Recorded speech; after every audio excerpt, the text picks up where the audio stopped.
ibintu bikomakomeye bituma umuntu ashobora kurwara indwara y'igituntu ubukene, la pauvreté, iyo abantu bakenye abantu usanga baba hamwe, baba mu mazu atameze neza, adahema neza, icyo bita mayute, ugasanga abantu barundanye hamwe, ni kuvuga yuko hagize umwe agwara aca yanduza n'abandi.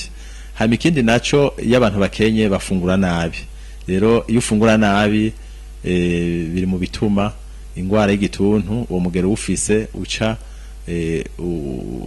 utera ingwara, kubera hari abantu benshi bashaka no kuwandura muga kubera system immunitaire bimeze neza, kubera babayeho neza, bafungura neza, bataruha cyane, ugasanga uwo mugera ntiwibonekeje.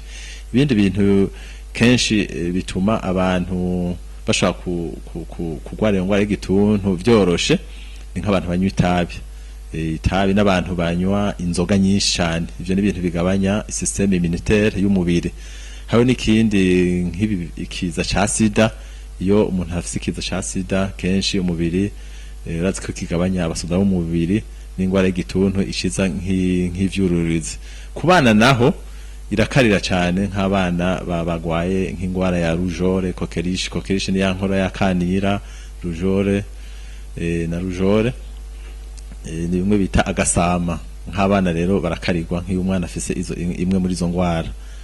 Hariho n'izindi ngwara nka diabete, nk'umuntu afise diabete usanga umubiri wiwe abasoda baragabanutse ku buryo bishobora koroha cyane yuko ashobora kugwara ingwara y'igituntu.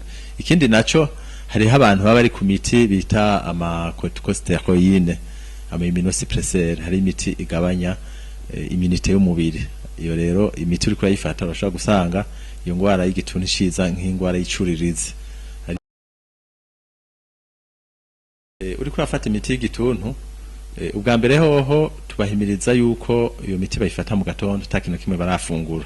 Nuvuga yuko mu gifaransa twovuga bayifata age estomac vide, no kuvuga yuko tuba dushaka wa muti ntuhave uhura n'ibindi bintu biri muri estoma ngo have utinjira mu mubiri. Tuba dushaka yuko l'absorption iba maximale, niko novuga mu gifaransa. Tuba dushaka yuko uwo muti atabifashi, atakintu cyotuma utinjira mu mubiri. Hama hariho inyifato umuntu ateza kugira uzi kugwaye, na cyane ko abantu bandura iyo ngwara y'igituntu hari abantu baba bafise abasoda bataba bameze neza bivanye n'ivyo no kwita ama facteur de risque. Hari gihe umuntu ataba ari mu bukene, adafungura neza, rero umubiri uba waragabanuye ama anticorps, ivyo no kumva le système immunitaire bayagabanutse. Cyo gituma abantu tuca tugerageza, ari umuntu yahora akunda kunywa inzoga cyane tukamubarira akanaziheba, kubera inzoga ntishobora kubana n'umuti. Ari uwanywa itabi tukanarimuza akanariheba gose bibaye ngombwa, kubera navyo biri mu bintu bigabanya ico no kwita système immunitaire.